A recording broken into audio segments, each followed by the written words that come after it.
Hello everyone, welcome to Students Point. This is 29th of September and we are going to cover all the important questions for the day. And to get PDF of all these videos, you can join us on Telegram by writing the channel's name Students Point. You can also follow us on Instagram by writing the username The Students Point. And if you are finding this video useful, don't forget to like the video and do share the video with your friends and loved ones. Also don't forget to press the subscribe button and the bell icon to receive the notification of all the latest important videos so that you never miss any opportunity to learn and grow every day. Now let's begin. Here is a question for the day and everyone has to try to answer this question in the comment section. The question is, the World Environment Health Day 2020 was observed on, these are the options, read the options and please appreciate one more difference here, that World Environment Health Day is different from World Environment Day. What is the difference and on which day these two days are being observed? You have to tell in the comment section. World Environment Day and World Environment Health Day. So let's move ahead now. The first question. World Rabies Day is observed on, so it was observed on 28th of September. So here B is the right answer. And theme for this year is End Rabies, Collaborate, Vaccinate.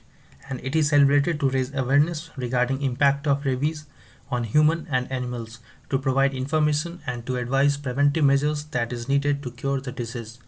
And the day commemorates the death anniversary of French chemist and microbiologist Louis Pasteur. Louis Pasteur was the first person to develop the first rabies vaccine.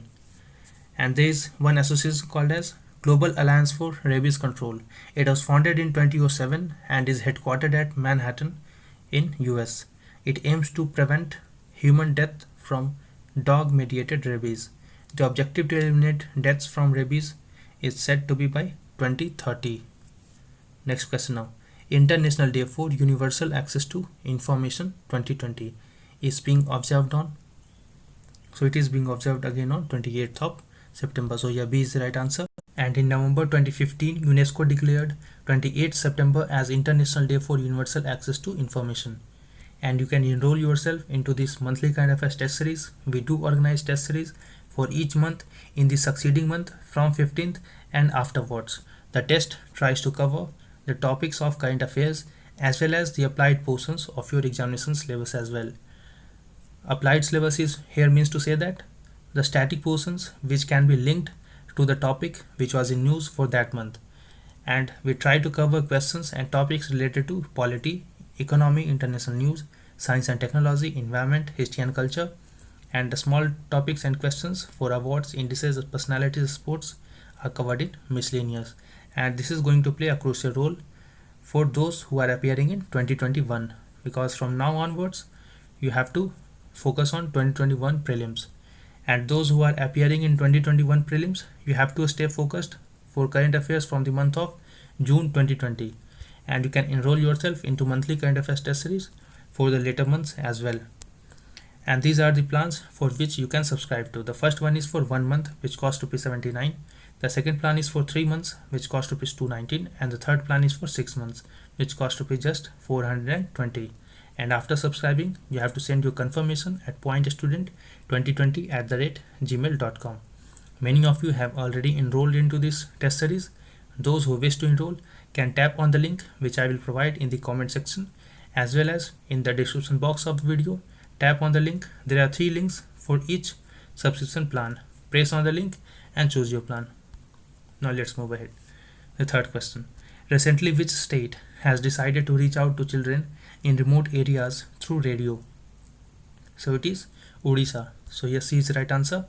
The state's School and Mass Education Department has launched classroom teaching through All India Radio, and students from class 1 to class 8 can learn their lessons through 15 minutes of teaching by experienced teachers through radio. Although teaching through radio would not be as effective as it would have been in a physical classroom, but still, because of the current situations, it becomes the need for the hour. Next question now. Consider the following statements about Health in India report. Let's see. It has been released by Ministry of Health. No, this is wrong. This report has been released by Ministry of Statistics Program Implementation. So yeah, first is wrong.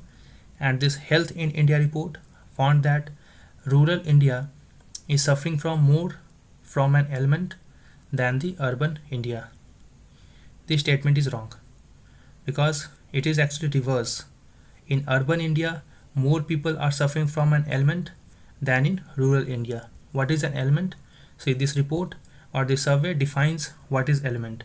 According to this report, the ailment is any deviation from a person's state of physical or mental well-being, and the proportion of person who responded as ailing in a 15-day period when they were approached by the surveyors.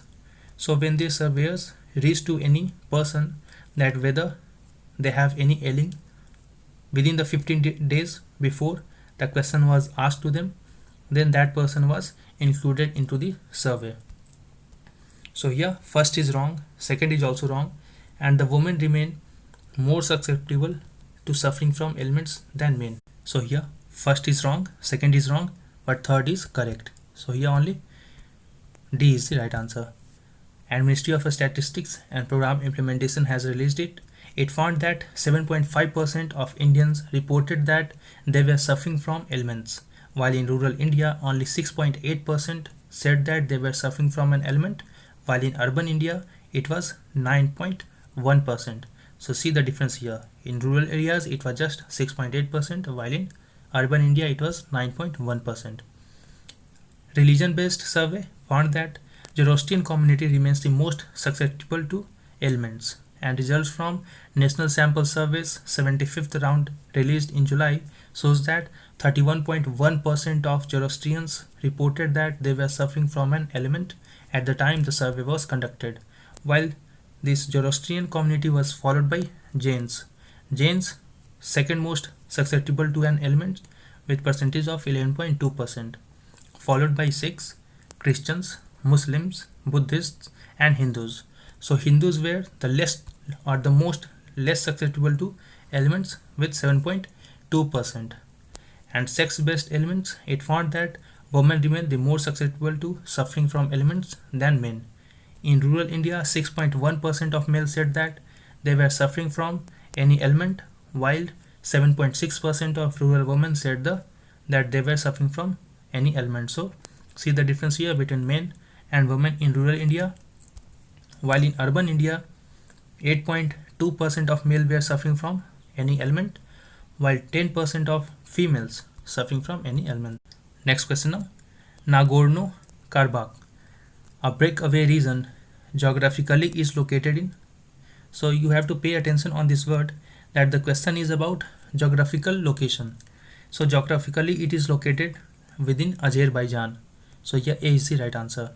See, this is a world map, and here is the area where this is located in the Caucasian region, and this is Azerbaijan, and this is Nagorno-Karabakh region. So it is entirely geographically located within Azerbaijan. In this map you can see clearly this is Azerbaijan in the orange color, and even this part is part of Azerbaijan, but this Nagorno-Karabakh is entirely located within Azerbaijan, and even Armenia is located. See, this is the extension of Armenia which is located within Azerbaijan. So Armenia and Nagorno-Karabakh are a breakaway region that is inside Azerbaijan but is run by ethnic Armenians. So these two regions are dominated and are run by ethnic Armenians, but they lie inside Azerbaijan. You must have heard the news that war situation broke out between Azerbaijan and Armenia. That is why I have taken this question. And Armenia said that Azerbaijan has carried out an air and artillery attack on Nagorno-Karabakh, and this is a decade-old conflict between majority Christian Armenia and mainly Muslim Azerbaijan. So this Azerbaijan is dominated by Muslim population, and in this Armenia, Christian population dominates. Around 97% of the population in Armenia are Christians. And Nagorno-Karabakh broke away from Azerbaijan in a conflict that broke out as Soviet Union collapsed in 1991. And now understand here the complexities, how the international communities are engaged into this region. See, Russia has closer ties with Armenia. Armenia, which is a Christian dominated country, and Russia is having closer ties with Armenia, while Turkey, which is again an Islamic country, and USA supports Azerbaijan, and Iran has a large Azeri minority, which could escalate a crisis if these actors engages into this area. And what about India? See, India has closer relations with Armenia as well as with Azerbaijan. With Armenia, India has been increasing its ties. India is also supplying labor into Armenia, while Azerbaijan is important because international north-south transport corridor passes through Azerbaijan. Azerbaijan is an important destination within this route, which is international north-south corridor. So both country is important for India. So India has to maintain strong relations with both these countries. How Pakistan and China are involved into this region? See, Pakistan, being an Islamic country, supports Azerbaijan fully. Without any hesitation, it fully supports the entire stand of Azerbaijan.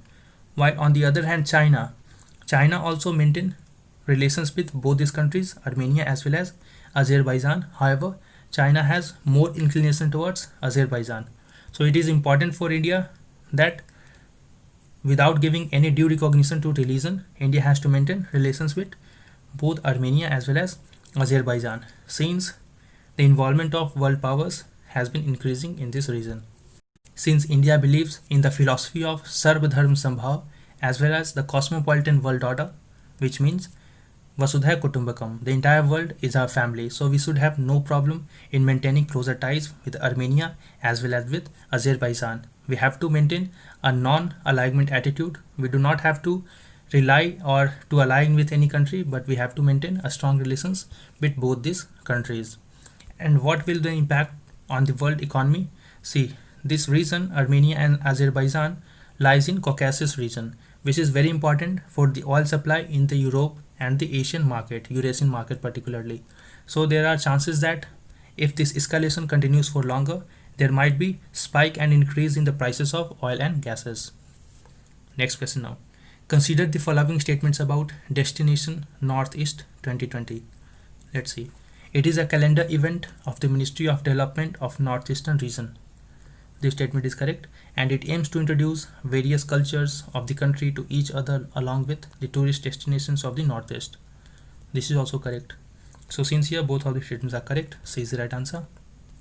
The theme for this year is the emerging delightful destinations, which speaks for the tourism destinations emerging stronger and more attractive when the sector picks up momentum. And Union Home Minister inaugurated recently the Destination Northeast 2020. Next question now. Consider the following statements about World Heart Day. Let's see. It is being observed on 29th of September. This is correct. And the theme for this year is World Heart Day. Use heart to beat heart diseases. This is also correct. So theme is very important here. Use heart to beat heart diseases. This means that we have to compassionate towards all others. If you are a doctor, you have to be compassionate towards your patients. If you are a member of a family, you have to be compassionate about other fellow members of your family. If you are a friend of someone, you have to be compassionate about your friends. So in whatever position you are, you have to compassionate towards other, and you have to move beyond yourself. So here again, C is the right answer. And cardiovascular disease is the number one cause of death on the planet Earth, and it has many causes. It may be either from smoking, diabetes, high blood pressure, obesity, air pollution, rare and neglected conditions such as Chagas disease and cardiac amyloidosis. And if you have found the video useful till now, do like the video and do share the video with your friends and loved ones. Next question now. Sandalwood, affected by sandalwood spike disease recently, is categorized by IUCN into, so it has been categorized into vulnerable category. So here A is the right answer. See, recently there is news that India's sandalwood trees are facing serious threat with return of destructive sandalwood spike disease. This infection has resurfaced in the aromatic trees natural habitats in Karnataka and Kerala, and the natural population of sandalwood in Marayur of Kerala and various reserve forests in Karnataka, including Hills, are heavily infected with this disease, for which there is no cure as of now. This is a major concern, as there is no cure as of now, and the only cure is that we have to cut the tree to restrict the spread of infection. It is caused by phytoplasma bacterial parasites of plant tissues, which are transmitted by insect vectors, and with between 1 to 5% of the sandalwood trees lost every year due to this disease. And scientists assume that this may lead to completely swipe out the entire population of sandalwood if no protective measures are being taken on the time. And this has been one of the major causes for decline in sandalwood production in the country for over a century. And the disease was first reported in Kodagu in 1899. So since then, there has been no solution found by humanity. Next question now.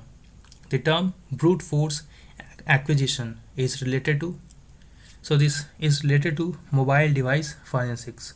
So it is basically related to recent mobile acquisition by NCB of several actresses including Deepika and several others actresses.